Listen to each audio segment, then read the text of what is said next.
A very good afternoon and thank you so much for having taken the time to join the webinar. My name is Jay Reddy. I'm a cybersecurity expert here at Manage Engine.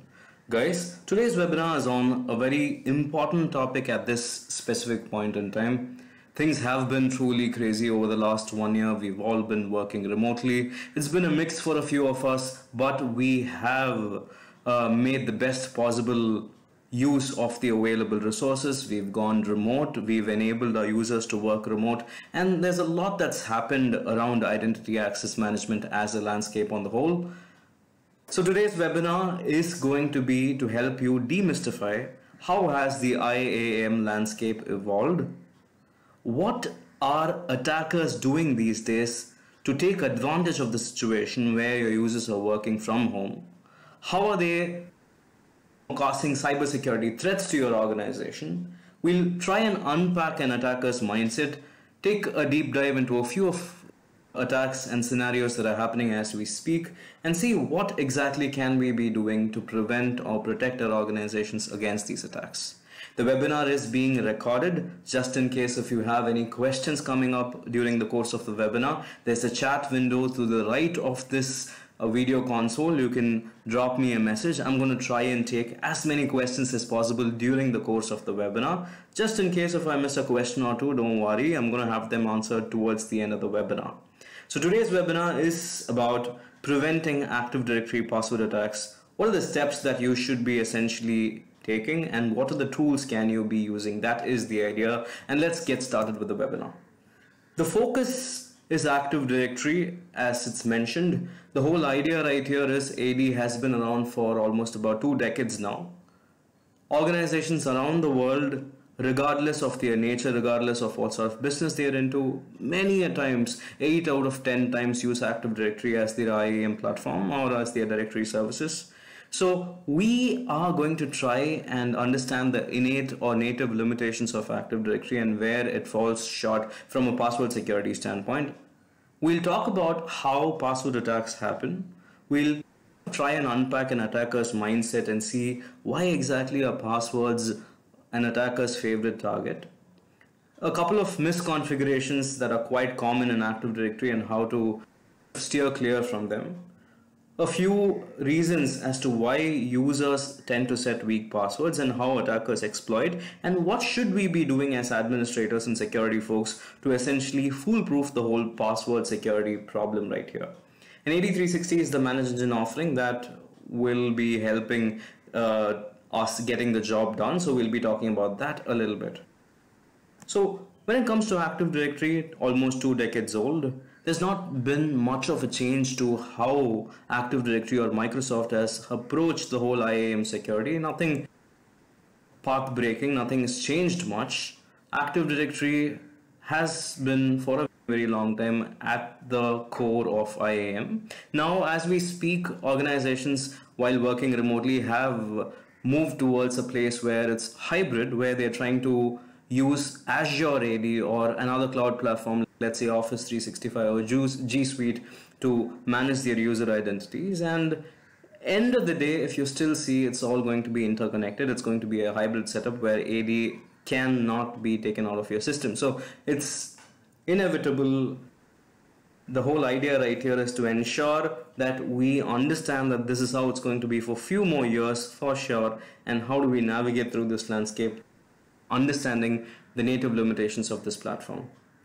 So while working remotely, attackers are taking advantage of how difficult it is going to be for you to manage your organization. Back in the day, while users were at work, it was a challenge, but now when users are away, it's a bigger challenge, and a lot of times it becomes much more difficult because of the human element, because of the whole unpredictability that is associated with your users and how they access your resources. So it becomes very difficult if your Active Directory is compromised, because attackers don't just aim at compromising your AD, they want everything that is around your organization associated with your Active Directory, the resources, the devices, the user identities and whatnot. Compromising a credential is just the start of things. If you take a trip down the memory lane in 2018, there were attacks that focused on compromising employee data. The idea was to just steal a few employee data, but the attacker ended up getting hold of the admin credential for the entire organization. They used that credential to stay in the organization for much longer than they had planned. They waited it out. They had exfiltrated every piece of information that they could possibly get their hold of. They destroyed the intellectual property. They did not leave behind a trace. They tried to cover up the whole mess. So it becomes very difficult. Even Microsoft agrees that once an attacker gets into the system, they get hold of the domain admin credentials, they start laterally moving. They start escalating their privileges. And even before your entire security can calm down, everything that is associated with your business, not just the IT, anything and everything that your IT is a part of becomes compromised. That is the challenge that we're dealing with right here. And how do they go about doing it? They can do a lot more. They can start sending out malicious emails from your corporate accounts. They can pretend to be employees in your organization, ask for payments from other vendors. They can try executing a ransomware attack, which is the most common one, the obvious course of action in most cases, where the attackers encrypt critical files in your organization and demand for a ransom to decrypt it. And with the whole deal of crypto available for attackers these days, they can stay as anonymous as possible and get the whole transaction done.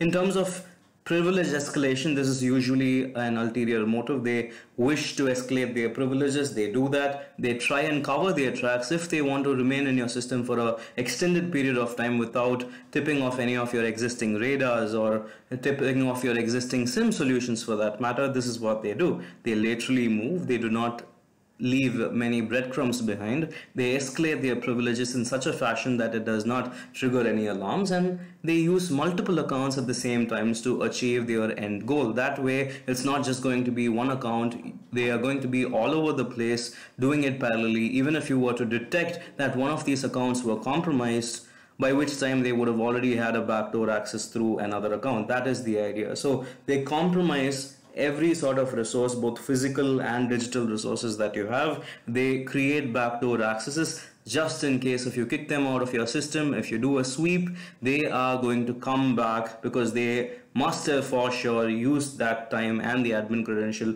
to create a backdoor access for themselves. That is the idea right here. So as we go about, it is important that we understand that password compromises are the most easiest way that an attacker looks for to get into your organization.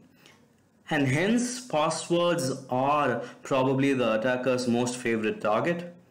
A couple of reasons why it becomes very easy for attackers: major organization, big names in the industry, tech companies, and almost every sort of company out there at some point in time gets compromised because employees use weak passwords, because employees tend to reuse their existing passwords. You can't really blame them. The whole idea of human behavior is to find the easiest way out, and people in general tend to find passwords to be a challenge to remember. With all the complexity requirements that we may have in place, they might tend to set passwords that's strong at times, but not necessarily different passwords for different platforms. They might probably be using the same password for their personal account, which got compromised in another attack. And today, if you head all over to the web, especially the dark web, you would find millions of credentials of users, commonly used passwords, accounts that are compromised. In fact, if you want to do a quick check, here's my recommendation. Grab a pen and paper and write this URL down. It's called haveibeenpwned.com, HAVEIPAWNED.com. So this website essentially helps you check if any of your credentials are compromised in any of the common attacks. Most of the time, what happens is you don't end up realizing that you're using stolen credentials. You do not know if any other personal account got compromised. You'd still be using that for your corporate account and endangering your organization too in the process. So people in general are probably the biggest reason why security fails happen across organizations at every level. If you were to take note, password reuse is one of the major challenges that administrators face. When you go about ensuring that users don't set weak passwords, there are other challenges. The native systems like Active Directory, they have restrictions in terms of what password policy can they set. You can't be 100% sure and tell me that Active Directory does not let a user set a password like password at 123. You can have all sorts of security combinations in place, uppercase, lowercase, and whatnot, but still it lets users set dictionary words, predictable words, and users are predictable. And there are tons of information out there, loads of passwords that were stolen in the past. There are devices, there are equipments, there are bots that are super sophisticated that can analyze people's password patterns, come up with new passwords, keep spraying them till they crack your organization. So setting a weak password is probably another important reason why passwords are easy to crack for attackers. You can't really again blame the users, because if they are allowed to set a weak password, worry not, they're definitely going to set a weak password. So existing directory services like Active Directory or Azure AD for that matter need to change how they look at passwords, but that doesn't seem to be happening. It's been 2 decades and there's not been a considerable upgrade to the password policy. So you'll have to think of ways to foolproof it. Either look for solutions that can strengthen the password policy, sit on top of existing AD policies, or look for solutions that can foolproof your password security or identity security. Later today, I'll try and unpack a few options to foolproof your password security. Now, again, like I said, fatigue is a big reason for your users. They tend to become tired of remembering multiple passwords. You can't really blame them. With the whole remote working, they have access to at least 10 new extra applications, helping them collaborate and whatnot. So they tend to use weak passwords. And with the whole social login and bring your own identity becoming a thing these days, users tend to bring their Facebook and Google IDs over to work and use in applications that are of corporate importance. So the whole idea right here is to ensure that your users build a tendency to set strong passwords. They don't use passwords that are easily compromisable. You start with educating them. You tell them what exactly should they be doing and set processes in place that foolproof the whole thing. That is the idea with which you should proceed further. So what we've done so far is we've taken cue from the fact that users are the reasons for most of the attacks. Users tend to set weak passwords, they tend to reuse passwords, and they tend to fall prey for the whole process of password fatigue. Now what we'll try and do is we'll try and address the software element too. What happens because of certain misconfigurations? Especially when it comes to Active Directory, there are two major problems that keep arising all the time. Even experienced administrators at times miss out on this. Now, the most common problem is local admin privilege. Now, this is a rampant issue these days, especially because of the fact that users have started working remotely. Your users are going to demand access to many applications. They would want to prioritize accessibility over security. They would want to get things done right away. And in the process, while they're working remotely, administrators are pushed to give them access to their local devices. Many a times it could be a matter of them not being able to connect to the domain controller, them not being able to update or upgrade or do the latest patch. So these issues while working remotely are still being navigated through addressed, because back in the day, let's say in 2019, only 5% of the entire world's population was working remotely.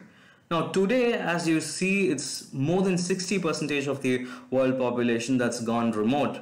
The corporate requires you to adhere to certain rules. They would want you to follow certain best practices, but while users are working remotely, there's how much that you can expect them to adhere to. So that becomes a challenge, and administrators end up giving privileges to users, which in turn become the major reason for attacks, and attackers can very much snoop into users' home Wi-Fi and get hold of all sorts of accesses. It's that easy to crack through. And attackers these days are becoming very nifty. They're becoming smart about how they go about getting whole real world about it. They are trying to get physical. They are trying to be present in close proximity to key stakeholders in the organization, try and exfiltrate data, through a man-in-the-middle attack and whatnot. So that is the idea right here. Local administrator credentials given to users are always dangerous. And another problem is at times organizations tend to have, for the sake of ease, they tend to have the same credential across accounts. They might have a strong password. Only few people might know the secret. But still, the same local admin credential can be used across organization, across devices, which makes it very vulnerable. So this is one of the major reasons that can essentially lead to a password attack.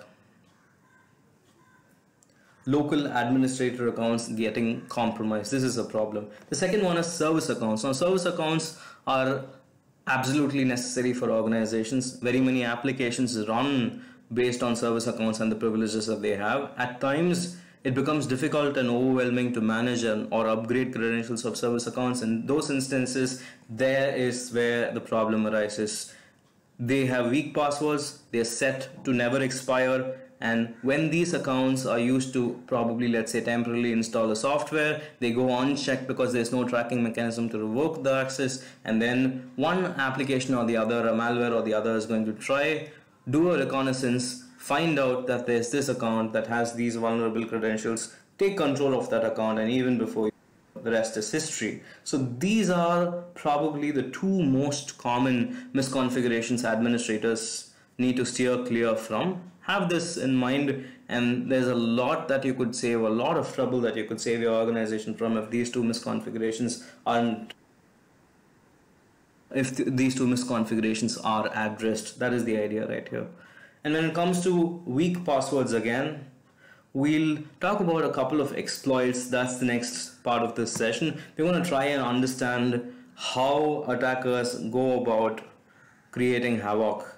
How do they do a remote desktop protocol brute force attack? What do they do to do a password spray attack? How do they get hold of credentials of users, or social engineering through a spear phishing attack?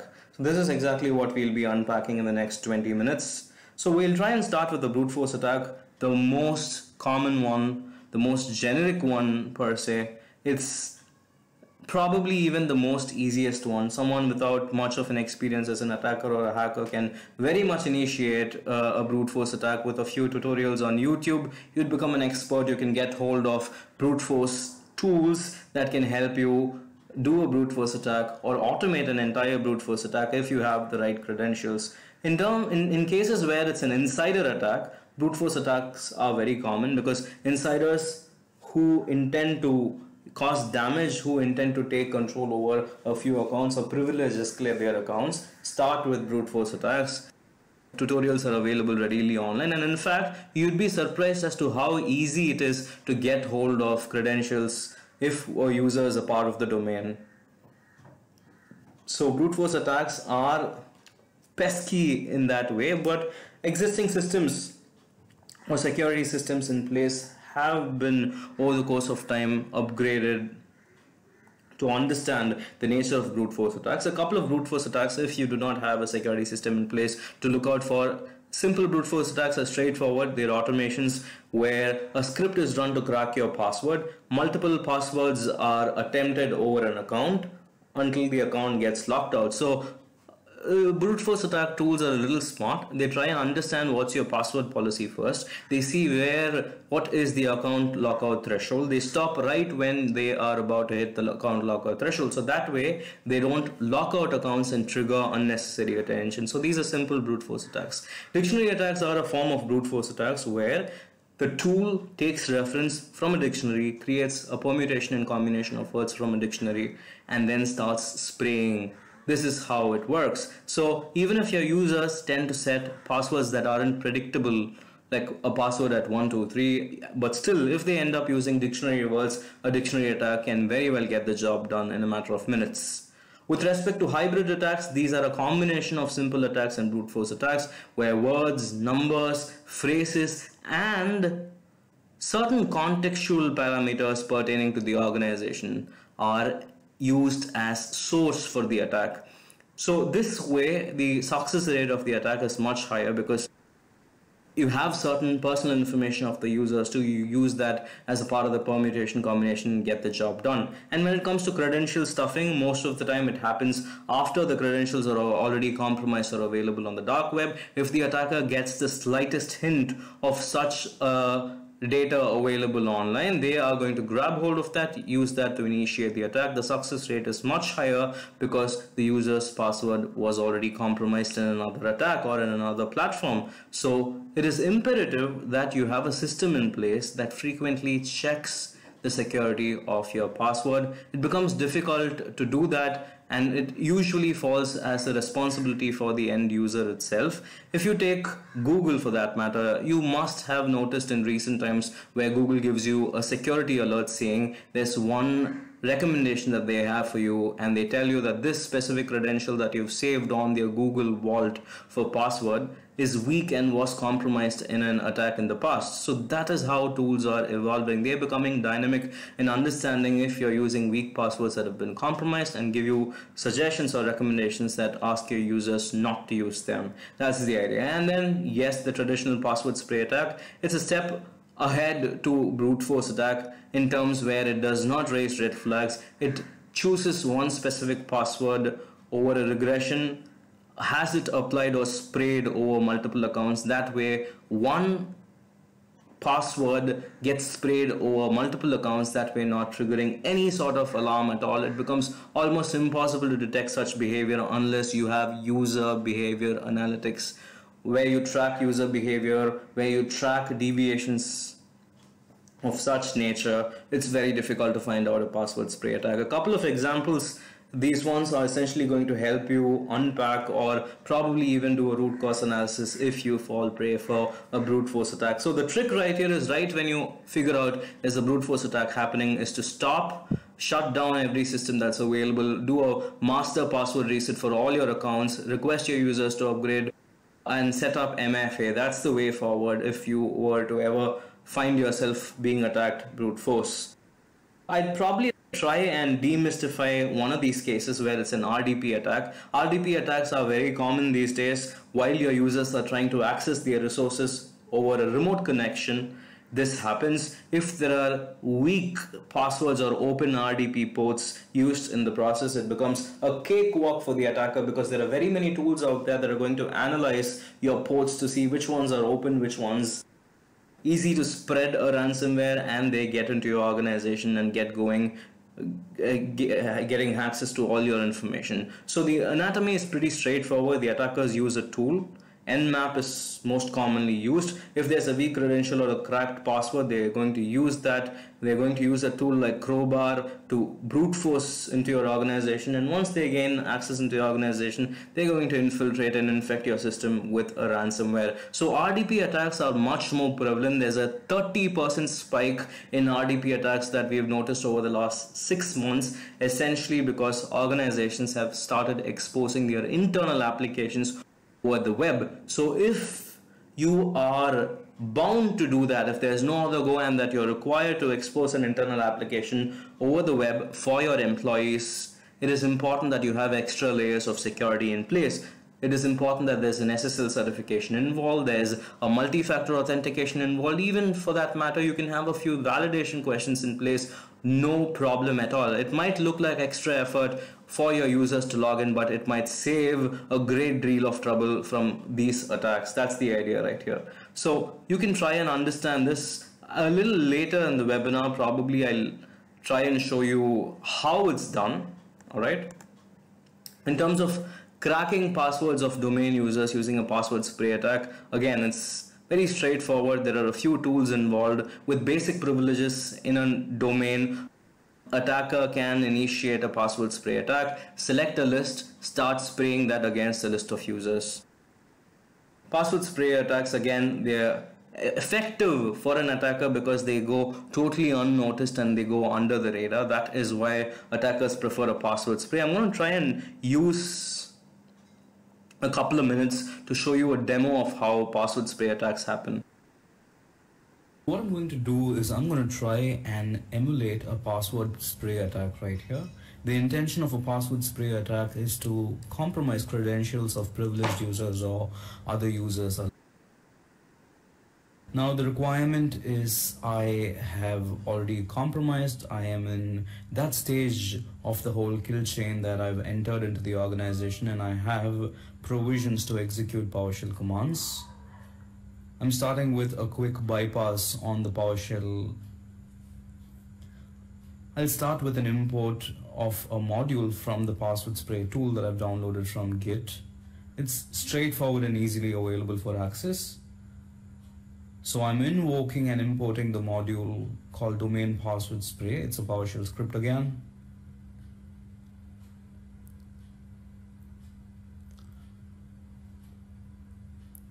Invoke domain password spray.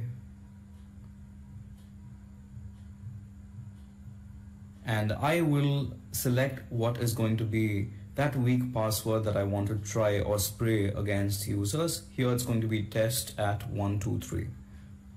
Once that's done, it's pretty instantaneous. It looks up for all the users in my organization. It starts spraying test at 123. Now it's created a list of users to spray. There appears to be no lockout policy. Users who are disabled are removed just to stop it from not hitting a dead end, and there are totally 6 users who are found. Perfect. So I, after having run, have the results right here. There's Steve Wozniak, Jack Dorsey, and client who are users inside the organization with test at 123 as password. It's as straightforward as that. It takes into account any account lockout policy just so that it does not trigger an unwanted account lockout. It can very much fly under the radar, right?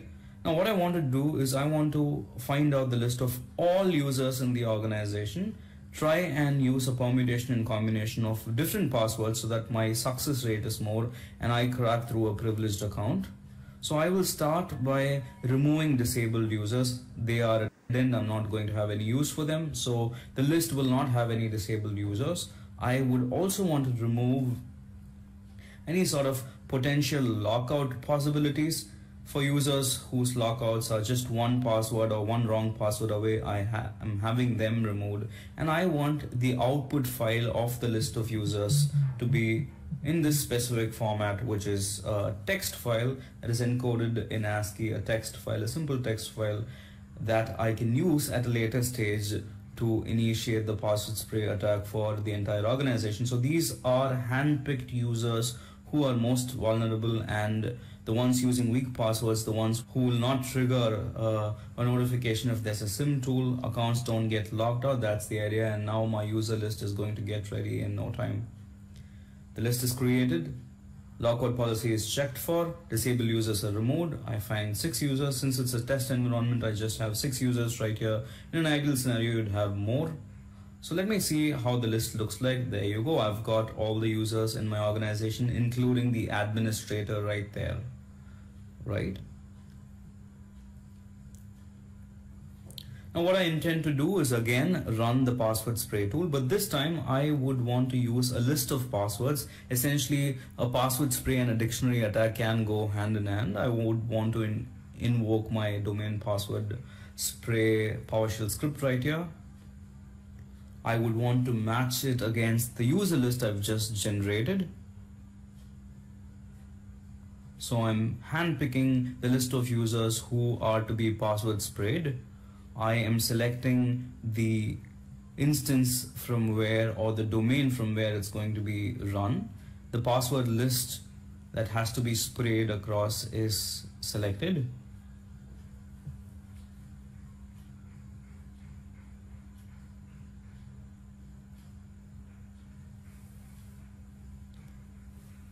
Now I would want an output file again in a text format that says which user has what password.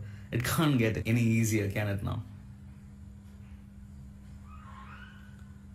So output file is going to be sprayed credentials.txt, and you would see how quick it works to generate a Word file that has the list of users and whose passwords are weak from the list of sprayed passwords. So here we've got test at 123. This list can be long. So again, all sorts of precautions are taken. It's asking me if I want to do the password spray on these accounts. I'm saying yes. And then the output is ready. The password spray has been successful. Let me quickly open the file to see. There you go. So we know there are 4 users in the organization who've used a weak password from the list. So this is the sorry state of organizations. Attackers have become extremely nifty. They have the tools that need very minimal access to get into your organization, initiate one of these attacks, and the know-how that needs to go into the whole attack is also very basic. Anybody with access to YouTube can learn how to initiate one of these password spray attacks and get away with it.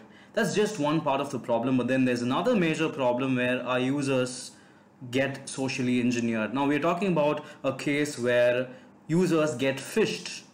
Users are entrapped, users are made to believe that they're doing the right thing, and attackers try to leverage their incapability to make such decisions when they are online. So your users are the weakest link in your organization. They tend to fall victim, especially since the onset of the pandemic. Attackers have become very nifty in making use of the situation that's presented itself. They started sending out emails pretending to be the World Health Organization or the CDC, saying that they have found the cure for COVID, or there's a new vaccine out there, or people are in general interested to know what's happening, and they end up clicking these links. In fact, in India, from where I'm presenting today, there was this case where attackers became very smart, sent out emails saying that the government is giving away a relief fund for those infected with COVID, or to just help them in general, and then they had asked for bank details. And even before the government could put a lid on top of this, things happened very quickly,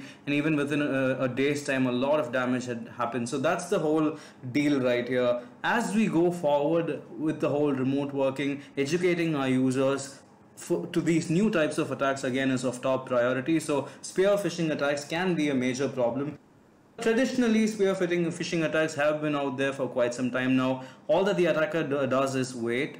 They understand your user. They even go to the extent of profiling your user to an extent where they know when exactly do they sleep, when exactly do they head out, what do they do, what do they like, what is their favorite movie, what's the music that they listen to, so that they can profile your users and wait for that opportunity that presents itself and plant one of those malicious links in a place where the user would find and get them to click it and get going with the information. What had happened at Armour Blocks is a classic case. Users received an email from the attackers. These attackers maintained a very cordial relationship, proper business communication for quite some time with the users in the organization, so they were bound to assume that these were legitimate emails. They clicked on that email, and when they clicked on it, it got redirected to an Office 365 login like page. This was a lookalike page that the attackers had put together.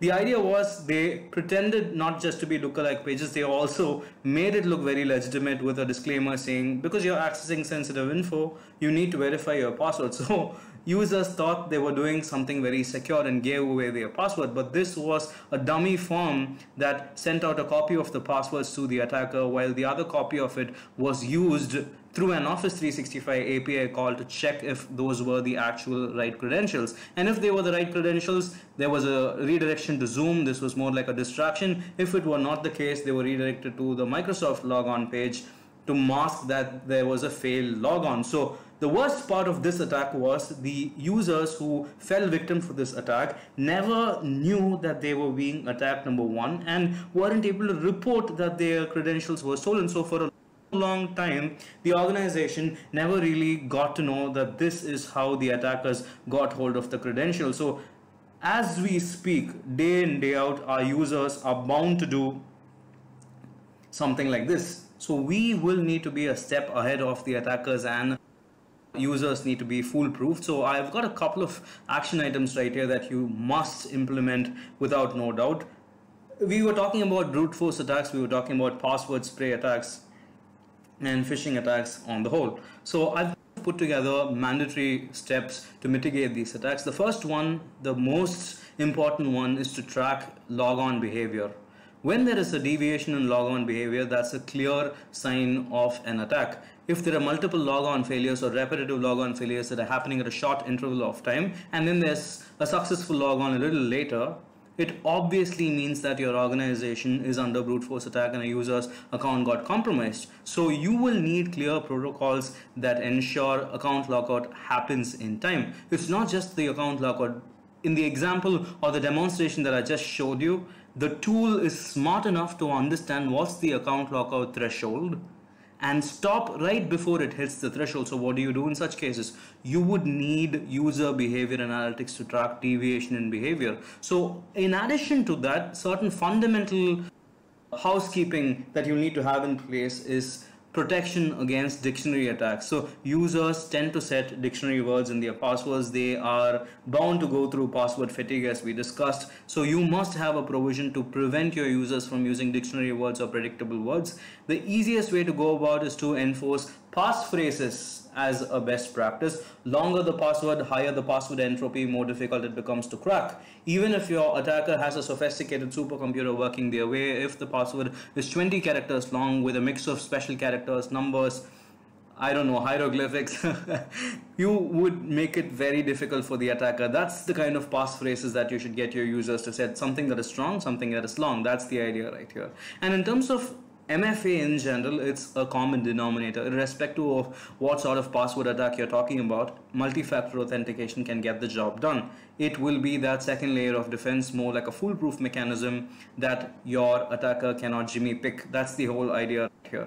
Now, as we go forward, we'll also have to have options to monitor privilege activity, because many times right after the attack, the attacker would want to escalate the privileges. So this can work your way or in your favor. If you want to backtrack a privilege escalation, most likely it happens right after an attack. You'd be able to call that out. In case of a password spray attack, now this is where the attackers get smart. They defy or deflect all sorts of radar or measures that you have in place. So you need stringent password policies that do not let your users compromise your identity security. What do I'm talking about strong passwords that are not predictable, the ones that don't form patterns. It does not have consecutive numbers like 1, 2, 3, 4, 5 or QWERTY. We call that keyboard waltzing. Your users tend to do that a lot of times, so you should have stringent policies there again. And then when it comes to MFA, no doubt it's going to help you prevent, even if the account gets compromised, the second layer is not going to be possibly crackable. The attacker can use one password that can be sprayed across the organization but cannot necessarily get hold of the second factor. In most cases, if it's a personal factor, if it's a possession factor, it's much more effective. So look for such options too. In terms of phishing attacks, now your users need to be educated. Bottom line, for the last 20 years, people have been falling prey for phishing attacks. The easiest way to get about solving this problem is to start educating your users. You might have very strong email malware policy or anti-malware policy or data leak prevention policy on your Office 365 or your Outlook. You might have these policies, but then still attackers can become smart. They can make your email look very straightforward. They can mask the link very effectively and get your users to click on something. It could be a redirection, you never know. So your users need to be educated. That's the bottom line. So you cannot make the decision for them every single time. The best way to do them is to give them a guidelines, give them a training, tell them what they can click and what they cannot. It's a very important piece of information that they should be filled into. And in terms of going forward with phishing attacks, there's an easy way. Right after a phishing attack happens, they want to laterally move. So you must ensure that your VPN is secure, because while working remotely, we saw how RDP attack happens. So your remote work or force must be protected. VPNs can have multi-factor authentications and your systems need to be patched all the time. That's again a very important requirement. You talk about the Microsoft zero-day exploit that happened quite recently, Exchange exploit. You never really know what is waiting for you on the other side. So the best case scenario, have all your devices patched. While working remotely, while your users are not connected to the network or the domain, it can get a little difficult, but still make it a point that you have a solution that can have your latest patches disseminated and installed. That's something that's very important and it's absolutely required. So a couple of points right here, a few steps quickly giving you a recap. Passwords need to be stronger than the basic password policy. They must not be predictable. Users must not be allowed to use words from the dictionary. Setting up a second factor of authentication can do a great deal of help. tracking privileged activity is something that you should be considering. Ensuring that you have new age VPNs and firewalls again is very important. Have them configured up to notch, the best or the most stringent security policy, and do not water down. Even if your users prioritize accessibility over security, you need to take that call. So to do this, tool can essentially help you. In this case, AD360 is the Manage Engine IAM offering that can sit on top of your Active Directory, Azure AD, Office 365 or G Suite or any other IAM application that you have and enforce a stronger password policy. We want to defend ourselves against weak passwords, so the easiest way to do is strengthen it where your users cannot set predictable passwords or dictionary words or patterns, or the pattern engine is so smart that it stops users from using patterns that are predictable.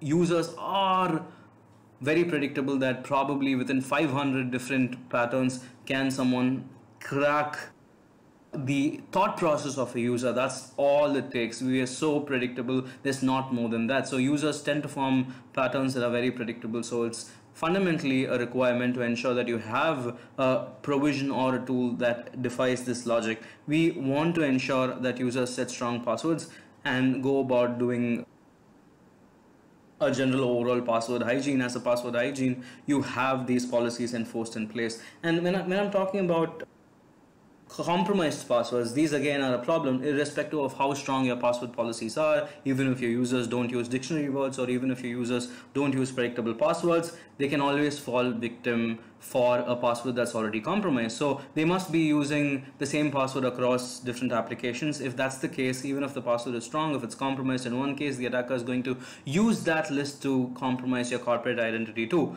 Have I Been Pawned, like I pointed out earlier in the webinar today, can be a great resource that can help you stop users from setting passwords that have been compromised. So look for solutions that extend beyond just minimum password length. Casing, special characters, numbers would also help you have a provision to block dictionary words, patterns, stop weak passwords, show you a checklist of what needs to be done, and also verify if your password is up to date or it's the most favorable one. So these are certain things that you can ensure from a password complexity standpoint. And from an MFA standpoint, you would want a solution that is very handy and flexible, that's easy to install, and that can work across platforms. Your users are going to resist if you give them something new to do, especially while working remotely. It becomes very difficult for administrators to get something done. So that being the case, you would want a system or a mobile authenticator that gets the job done.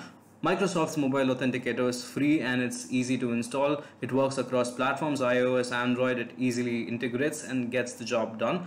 And other integrators or other authenticators also work with Face ID and Touch ID. That's a beautiful use case right there for you. And the best possible way, if you're an administrative account or if you have privileged accounts, is to have a physical key. Nothing better than that. A possession factor is always better than a knowledge factor, because users tend to forget, they tend to write it down, they tend to make mistakes if it's a knowledge factor. But it's a possession factor. Unless it's stolen, it's difficult to crack through it. So look for options for your MFA and see if it's flexible. And it's not just about having MFA for applications. It is at multiple levels. It's at a logon level where endpoints get protected.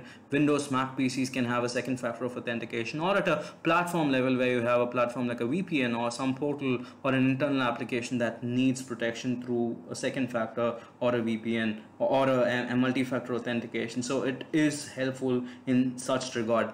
A more sophisticated way of looking at MFA, this is a mandatory checkbox irrespective of what sort of platform or environment you have. A more sophisticated way would be to look at it from a conditional access standpoint. We call it adaptive authentication. So AD360 becomes your brain for your authentication. It's much more smarter than the default MFA. It understands context, it draws baselines for users, it analyzes their past behavior using machine learning, draws a profile, a risk profile to be precise, that takes into account the biometric of the user from the past, be it the network from where they access, the device that they use to access, or the geography from the access, or the time of the day they usually access. All these biometrics along with 15 other factors get taken into account, and a decision is made every single time they try to log on.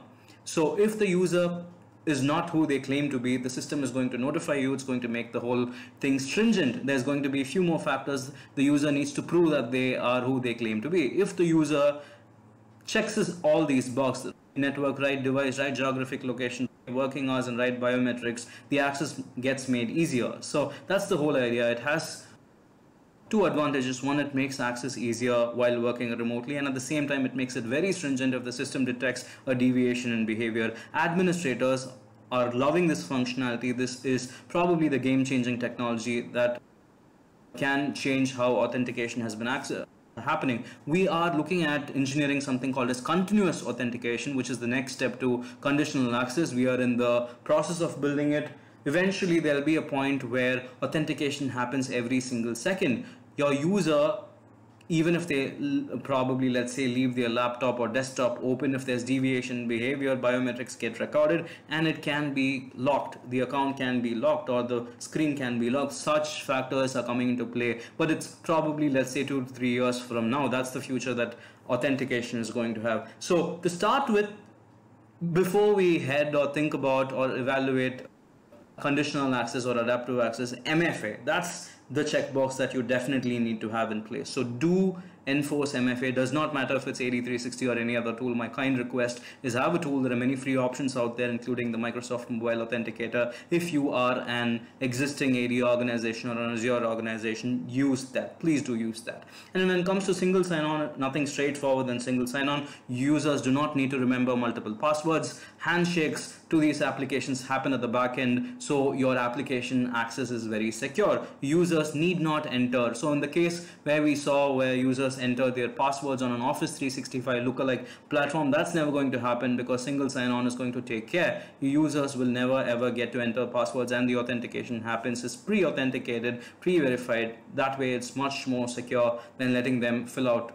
So that's a great way to counter potential phishing attacks. And when it comes to AD360, it helps you do one more thing, which is user behavior analytics. Now, this is going to be the factor that's going to give you the cutting edge. The idea is to scale beyond native limitations and ensure that you start analyzing users' behavior. If there's an unusual volume of activity happening in a different time of day and the new resources being accessed, your system will notify you the unusual behavior. It will tell you where exactly did it initiate from, which machine, which endpoint, what service was accessed, what device was used, from where did this happen. All of those details get recorded and notified. If there's a lateral movement which happens right after an attack, you get notified. You can contain the lateral movement as it progresses by kicking out the user or resetting password or locking out their accounts. All of this will become possible. And if there's a malware, absolutely is going to be out of question, because even before the installation can kick in, the deviation in behavior is noticed, it gets blocked. A new application cannot be installed by a user who does not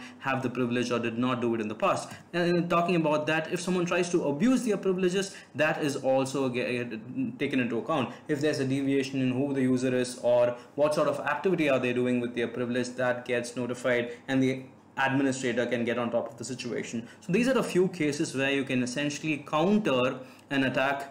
If it's a password attack or a breach, identity compromise and credential thievery is a very big challenge that usually leads to privilege escalation, data loss, lateral movement, and capturing of corporate resources, or in the end of the day, a ransom or deleting some intellectual property. So you can stop all of that as it happens if you have a tool that does user behavior analytics. Now, getting a new tool implemented while working remotely can be a challenge. Very understandable. Even if it's going to take you some time to have all this implemented, start right here, right? You can start tracking these activities. The 5 that are listed are very important. Log on activity on your Active Directory can be tracked through 5624 and 5625. These two event IDs are going to come in handy if you want to track logon activity. If there's any deviation, let's say repeated logon failures, you can set an alert or get notified. Similarly, if there are modifications to group membership, you would know if a new user gets added to a security group. If some security group is disabled, you should be notified and you should keep a track of it. And if there's an unusual volume of account lockout, you know what that is. That could be a brute force attack. If there are new files that are being accessed for the first time or a failed attempt to access a file, you should be notified. For file integrity monitoring, 4663 can get the job done for you. And most importantly, if an attacker gets into your system, does all that he or she wants, and tries to leave your system without raising a red flag, the event log clearance can be